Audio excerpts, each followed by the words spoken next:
setengah badan ke bawah adalah buaya. Siapakah wanita yang setengah buaya tersebut? Wujud wanita cantik, namun separuh badannya bagian bawah adalah wujud buaya. Dan siapakah ular sanca besar raksasa yang menemani renang yang ada di mana kali tersebut dengan buaya setengah manusia? A'udzubillahi minasyaitonir rajim. Bismillahirrahmanirrahim.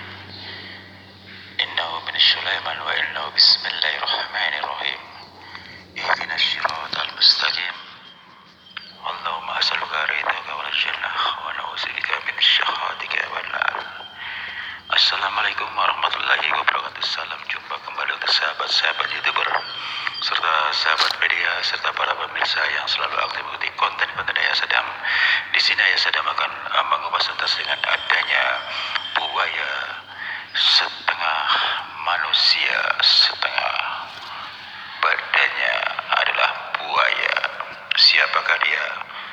Wanita cantik, separuh berbadan buaya, berteman dengan ular raksasa, yaitu ular sanca yang ada di kali tersebut. Mari kita simak sama-sama kupasannya. Semoga kita tetap dalam lindungan Allah Subhanahu wa Ta'ala. Saat itu ada seorang anak muda kebetulan turun dari kendaraan omprengan.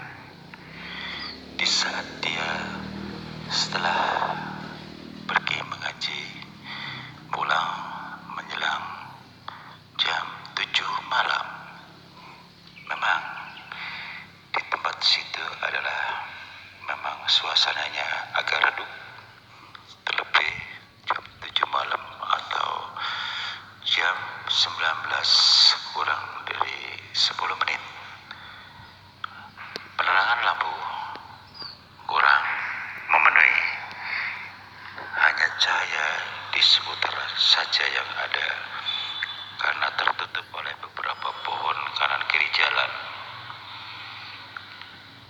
Saat itulah salah satu pemuda yang baru pulang mengaji turun dari kendaraan omprengan. Sontak sempat berhenti dengan adanya suara air yang ada di pinggir kali itu. Diperhatikanlah kali tersebut, ternyata si anak tersebut melihat sosok wanita cantik berbadan setengah buaya sedang berenang bersama salah satu ular sanca raksasa. Lantas setelah pemuda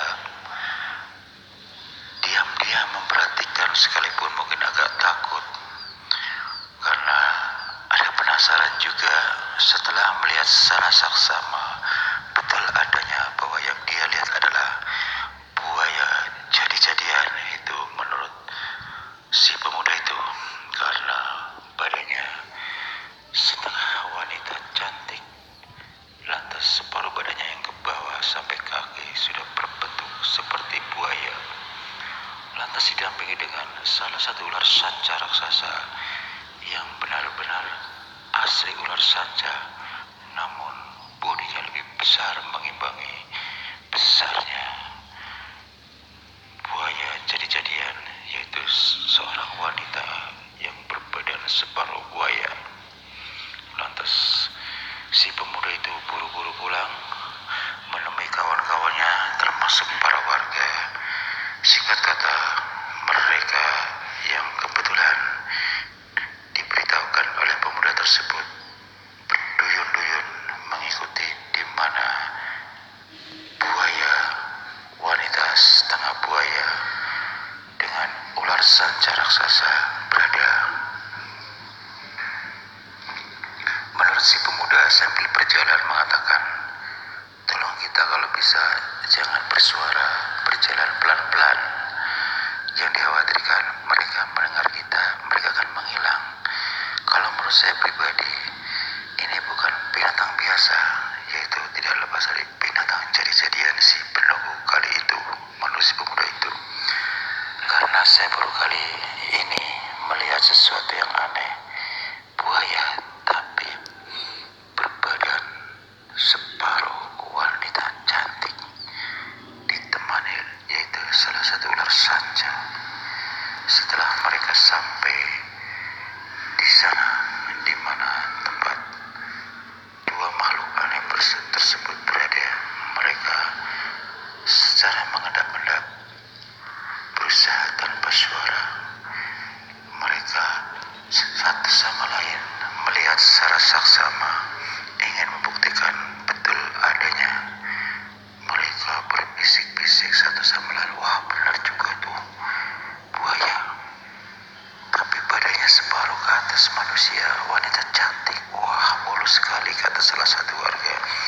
Yang satu mengatakan betul juga ya, yang satu lagi mengatakan wah itu ularnya juga besar sekali ya, kalau kita dilipat kayak apa ya, besar sekali. Kalau umumnya ular kan paling gede berapa, ke atas satu orang mengatakan demikian. Lantas tiba-tiba ada yang menyusul, orang-orang bapak-bapak kira-kira umur usianya yaitu setengah baya hadir di situ. Bagaimana? Betulkah ada buaya jadi-jadian atau ular sanca di sini? Lantas salah satu warga berbicara bisik-bisik, Pak, jangan kencang-kencang Pak, coba Bapak perhatikan, lihat sendiri. Subhanallah, kata si bapak yang baru sampai mengatakan demikian. Ini benar-benar makhluk gaib. Yang satu wanita cantik, namun separuh badannya sampai ke kaki sana sudah berwujud buaya. Yang satunya ular, ini bukan ular biasa, tapi ular jadi-jadian, bentuknya besar sekali. Mereka berdua sepasang. Jadi mereka sebetulnya sepasang kekasih, kata si bapak yang baru sampai. Lantas si pemuda yang pertama kali menyaksikan mengatakan, oh berarti mereka kayak seperti pacaran begitu kali ya Pak ya. Kira-kira begitu, kata si bapak yang baru sampai. Lantas si bapak yang baru sampai mengatakan, saudara-saudara, bertahanlah di sini, jangan kemana-mana. Kalian boleh melihat, tapi jangan berisik. Saya akan coba mendekati, agak dekat ke sana. Saya akan komunikasi, kontak mata batin, secara mata batin. Lantas si muda mengatakan, Pak, hati-hati. Setelah si bapak berduduk bersila, ingin kontak berkomunikasi dengan dua makhluk tersebut, di mana bapak tinggal, disitulah dia mendapatkan tempat yang tepat agar bisa jauh dari para warga supaya tidak mengganggu jalannya berdoa. Tiba-tiba si ular bergerak ke atas mendekati si bapak tersebut. Lantas sementara buaya jadi-jadian si wanita cantik itu sementara ada di situ, terus dan terus si ular raksasa besar, ular sanca, mendekati si bapak. Para warga, wah wah wah wah, awas, si bapak didatangi ular besar itu. Buaya tetap di bawah, kata salah satu warga. Diam aja, diam, kita doain aja, mudah-mudahan si bapak itu berhasil untuk komunikasi dengan mereka. Lantas begitu ular kurang lebih beberapa langkah sampai di mana si bapak sedang berdoa, si bapak itu langsung bergerak ke situ, mengarahkan kedua telapak tangannya, memberikan satu isyarat kepada ular yang baru sampai. Si ular langsung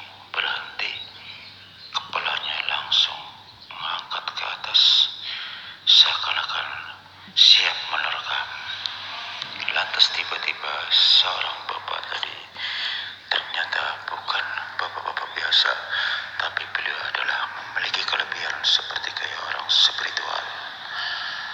Lantas si bapak mengeluarkan kata-kata, "Assalamualaikum warahmatullahi wabarakatuh." Si ular itu tidak menjawab. Lantas si bapak mengucapkan salam kembali, "Assalamualaikum warahmatullahi wabarakatuh. Assalamualaikum warahmatullahi wabarakatuh." Ternyata hingga sampai 3 kali salam si bapak itu tidak dijawab. Lantas dilanjutkan kepada si bapak itu mengatakan, "Hai ular, kamu bukan ular biasa. Kamu adalah ular jadi-jadian tidak lepas dari penunggu yang ada di kali itu. Kamu sepasang dengan buaya jadi-jadian yang separuh jenis wanita cantik. Bukankah begitu?" Tiba-tiba si ular itu tertawa. Lantas melanjutkan pembicaraan, membalas kata-kata si bapak tersebut. "Hai manusia, kenapa kamu mengganggu kami sedang asik berenang di sana? Ada apa memanggil saya?" kata si ular tersebut mengatakan demikian. "Saya penasaran, seumur-umur baru melihat ular raksasa jenis sanca sedang berenang dengan buaya separuh wanita cantik. Siapa kalian sebenarnya?" kata si bapak tersebut. Lagi-lagi tertawa si ular tersebut mengatakan, "Kami adalah si penunggu kali itu." "Kenapa?" kata si ular itu. "Ya, maka dari itu saya penasaran, kepingin mengetahui saja, apakah betul bahwa kalian tidak lepas dari bangsa jin? Katakanlah kalian adalah sepasang muda-mudi sedang pacaran, begitu?" Lagi-lagi si ular itu menjawab sambil tertawa, "Si bapak tahu saja kalau kami sedang berpacaran di situ." "Lantas siapa yang buaya tadi separuh wanita cantik?" "Sama saja, golongan saya," kata si ular. "Oh, jadi dia juga jin?" kata si ular. "Ya, cuman dia punya peranan penting, khusus adalah seorang wanita cantik separuh berbadan buaya. Apakah dia bisa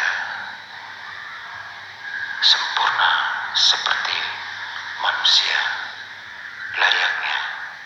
Kalau seandainya dia begitu terus, bagaimana dia berjalan? Tergantung dia, kalau dia mau bisa seperti manusia, dia full normal bodinya akan seperti manusia karena sedang berenang. Apa yang dia inginkan? Separuh manusia, separuh berbadan buaya," kata si ular mengatakan demikian. "Lantas apa misi kalian? Kenapa kalian mengatakan bahwa si penunggu kali itu?" Lantas si ular menyambung pembicaraan dari si bapak tadi, bahwasanya kami adalah, kenapa dikatakan penunggu kali itu, barang siapa yang merusak lingkup di situ, termasuk pohon-pohon ada di sini, akibatnya harus bertanggung jawab berhadapan dengan kami. Lantas sembari mengangguk-anggukkan si bapak itu melanjutkan pembicaraan, "Apakah kalian semuanya sudah cukup lama di sini?" kata si bapak mengatakan demikian. "Ya, kami sudah ratusan tahun di sini." "Apakah selama Anda di sini sudah memakan korban?" kata si bapak mengatakan demikian. "Ya, pernahkah Anda mendengar bahwasanya 2 sampai 3 tahun yang lalu ada anak kecil hilang? Lantas yang kedua, ada bapak-bapak hilang. Apakah Bapak mendengar? Dan apakah Adakah ditemukan? Si bapak itu sempat berhenti sejenak, berpikir, mohon maaf, saya di sini belum lama, sehingga saya baru mendengarkan oleh Anda. Apakah betul yang dibicarakan Anda? Mereka yang hilang adalah perbuatan kalian berdua. Lagi-lagi si ular itu tertawa. Siapa lagi kalau bukan kami? Kami adalah penunggu di sini karena mereka mancing di kali ini. Saya katakan siapapun yang ada di situ sama saja mau menyerahkan diri, karena di situ adalah alokasi di mana saya bersemayam dengan kawan-kawan saya. Anda katakan kawan-kawan, kata si orang tersebut mengatakan demikian. Berarti di situ penunggunya banyak sekali. Ya, banyak. Saya sama pasangan saya adalah rajanya jin yang ada di sini. Lantas seorang bapak melanjutkan pembicaraan. Ada berapa penunggu yang ada di situ? Si bapak mengatakan demikian. Lantas si ular tadi mengatakan, ribuan jin yang ada di situ. Mereka punya peranan masing-masing. Jadi kalau saya katakan kali tadi yang bapak lihat adalah itu tempat pemandian khusus kami berdua. Kalau yang lain tidak berani mandi situ, walaupun mereka satu golongan saya, mereka mandi tempat lain. Maksud Anda yang sejenis golongan Anda mandi tempat lain di mana? Wah, banyak. Di situ di daerah Jakarta itu banyak sekali danau-danau. Mereka kadang ke sana, lantas tetap kembali kemari, karena disinilah tempat bernaung kami sebagai jin-jin yang ada. Saya pemimpinnya adalah si Raja Jin dan termasuk Ratu Jin yang menyerupai setengah buaya. Wanita cantik pasangan saya, kata salah satu makhluk jin yang sudah menyerupai ular sanca mengatakan demikian.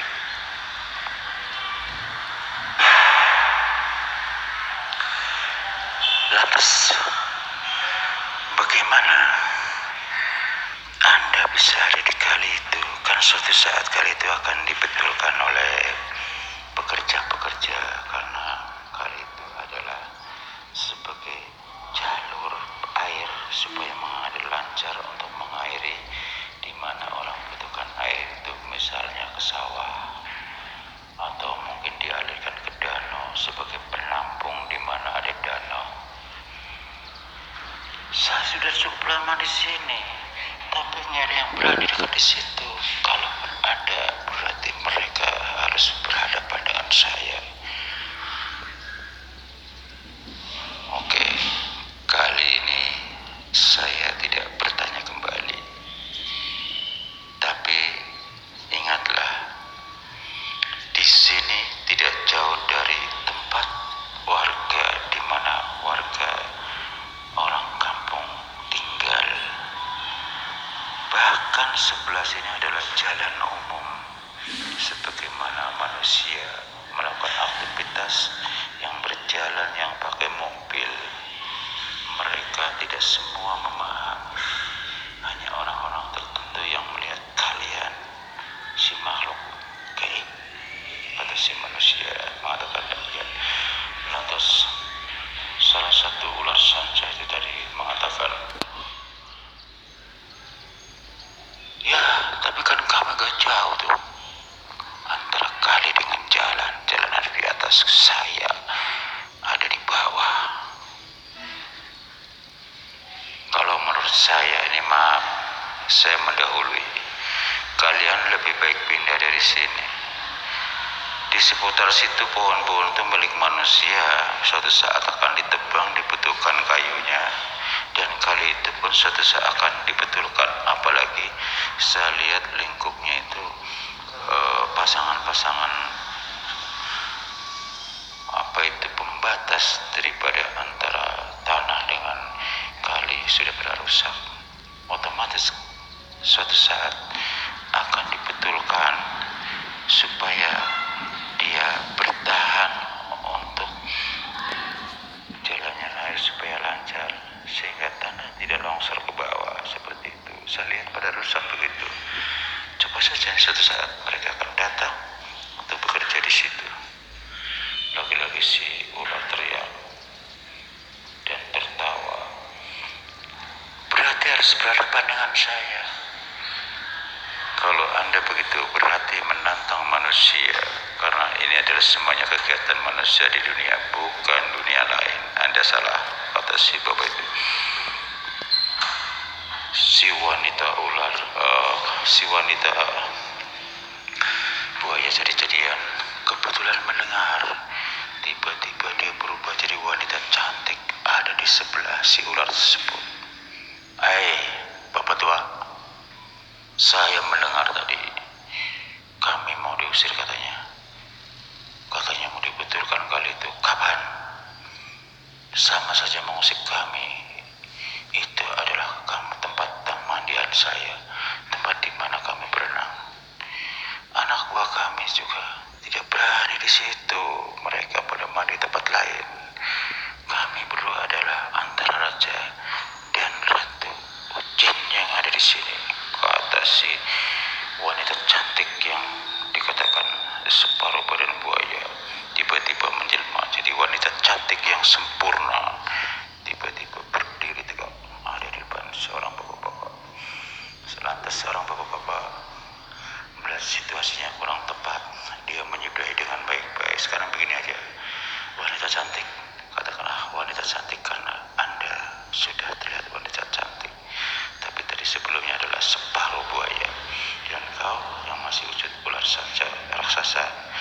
Saya akan menyudahi dulu, tapi saya akan bertemu kembali di sini kapan saja. Sebetulnya saya punya niatan untuk mengusir kalian di mana kalian berada, karena tidak tepat waktu, tidak tepat tempatnya ada di situ. Karena menurut perkiraan saya ini ada renovasi kali, termasuk kayu-kayu di situ sudah bertua. Mereka akan menebang sebelum kalian diobrak-abrik tempatnya. Lebih baik mencari tempat yang lebih aman, jauh dari lingkungan di mana perkampungan berada. Tiba-tiba mereka berdua marah besar. Orang tua, dua-duanya mengatakan dengan kalimat senada, ternyata kau bukan hanya seorang tua, tapi Anda berani punya nyali menantang saya. Betul, kata si buaya yang sudah berubah menjadi wanita cantik mengatakan demikian. Saya bukan menantang, kata si orang tersebut, tapi saya hanya memberikan masukan supaya kalian tidak merasa terusik. Sebelum waktunya tempat itu akan dirubah, akan diperbaiki. Lebih baik kalian meninggalkan tempat itu sebelumnya. Bukan itu, saya salah. Coba kalau kalian merasa terusik, kalian tidak terima, serba salah kan? Tiba-tiba anak buah jin itu hadir banyak dari seluruh penjuru. Ada apa ini? Ada apa?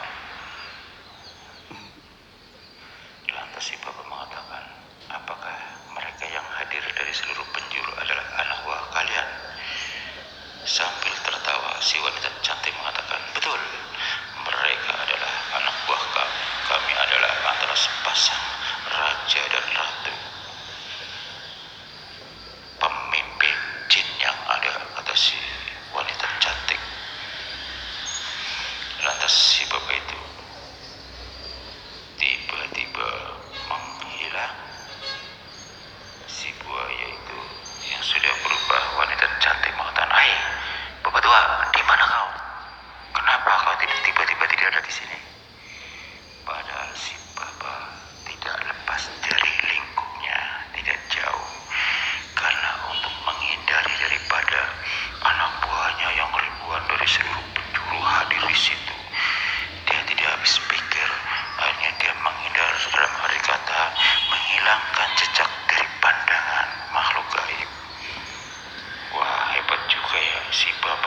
bisa menandingi kehebatan mata batinnya. Makhluk-makhluk gaib, makhluk gaib pun tidak bisa melihat. Dengan hilangnya si Bapak tiba-tiba yang ada di situ, tiba-tiba menghilang. Lantas salah satu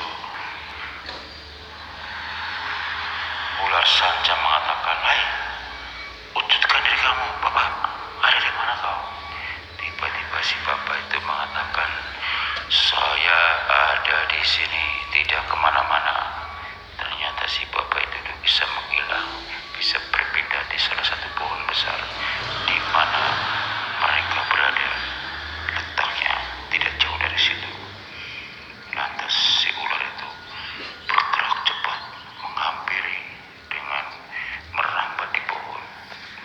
Lantas si wanita itu, yang wanita cantik yang tadinya setengah buaya, dia menghilang, tiba-tiba sudah nongkrong di mana si Bapak itu nangkring di pohon. "Saya di sini, Pak. Saya pun bisa menghilang, bisa duduk di sini." Tiba-tiba si ular pun tak lama kemudian sudah sampai berdekatan dengan si wanita cantik yang tadinya setengah buaya. "Kenapa Anda pindah di sini?" kata si ular. Suka-suka saya ingin melihat anak buah kalian. Katanya ribuan. Kalau saya di atas bisa melihat mereka semua dari atas. Ternyata anak buah kalian banyak juga ya. Lantas tertawa sambil berbicara si wanita cantik yang berperan sebagai buaya jadi-jadian. "Bapak takut dengan anak buah saya banyak?" Si Bapak mengatakan, "Tidak. Kenapa harus takut? Kita sama-sama makhluk Allah, hanya berbeda peran dan berbeda alam. Saya alam nyata, kalian adalah alam gaib. Kenapa mesti harus takut?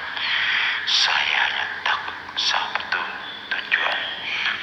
Takut saya cuma satu, kepada Allah Subhanahu wa Ta'ala yang menciptakan segala alam seisinya, termasuk makhluk-makhluknya, baik makhluk nyata maupun makhluk gaib." Lantas si Bapak itu berkata kembali, "Kalian tidak usah memperpanjang masalah ini. Yang terpenting saya sudah memberikan masukan pada kalian. Sebelum kalian menyesal, pindahlah, bimbing mereka yang dikatakan adalah anak buah kalian agar berpindah dari tempat sini, supaya kalian tidak merasa terganggu." Kata salah satu makhluk yang dikatakan rajanya jin yang berubah adalah ular sanca mengatakan, "Saya tidak sudi. Saya di sini adalah raja. Kenapa saya harus menyerah? Siapapun yang ke situ harus berhadapan dengan saya. Berarti Anda menantang saya." Tiba-tiba si Bapak mengatakan demikian. "Oh, ternyata Bapak ini punya nyali dan mengancam saya." Si Bapak mengatakan kembali, "Saya tidak mengancam, tapi saya bicara baik-baik. Tapi kalau kalian tidak mau berpindah dari tempat itu, dengan sangat terpaksa, saya punya cara yang lebih baik." Tiba-tiba si Bapak itu langsung berpindah dari pohon satu ke pohon lain. Orang-orang yang mengintai di situ sampai merasa kagum. Satu sama lain mengatakan, "Wah, aku nggak nyangka si Bapak itu kelihatan orang biasa. Lihat aja tuh, seperti kayaknya sayap tiba-tiba berpindah pohon, mengimbangi si makhluk gaib, si ular sama si wanita cantik yang separuh buaya sekarang jadi sempurna sebagai wanita cantik, ikut berbeda itu. Lihatin tuh, kata para warga. Wah, seru juga ya. Wah, serem banget nih." Semua para warga sementara memanggil, tapi mereka tidak tahan, berbisik-bisik satu sama lain bercerita. Lantas disitulah si Bapak setelah pindah pohon, mereka juga mengikuti. Itu ular saja dengan si wanita cantik, si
banget tapi terlempar ke bawah. Lantas mereka bersama anak buahnya menghilang lenyap begitu saja. Lantas si bapak tiba-tiba menghampiri para warga yang sedang mengintai di mana mereka berada. Bapak-bapak, ibu-ibu, saudara-saudara, adik-adik, ayo kita pulang yuk. Hanya sambil berjalan si bapak itu mengatakan, sementara mereka menghilang, tapi saya masih saksi karena mereka susah untuk pindah dari sini. Sebetulnya saya akan paksa bisa. Saya katakan, suatu saat kali itu akan dibetulkan, termasuk pohon-pohon punya warga akan dipotong. Karena mereka mengancam, barang siapa yang memotong di antara pohon di lingkungan situ, termasuk membetulkan kali itu, katanya harus berhadapan dengan dia, nyawa melayang. Dan itu salah satu ancaman bagi mereka. Tapi nanti siapapun yang kedapatan mau membetulkan kali itu, termasuk yang punya pohon-pohon yang di lingkungan situ, tolong kasih kabar, beritahu saya kalau mereka mau hadir di sana, karena ancamannya adalah nyawa. Saya akan berhadapan dengan dia dengan sangat terpaksa. Saya akan pindahkan dengan cara saya, menurut si bapak itu. Demikianlah saudara kupasan secara singkat dengan adanya sepasang satu wanita cantik separuh berbadan buaya, dengan salah satunya adalah satu makhluk ular sanca raksasa yang kebetulan mereka berdua adalah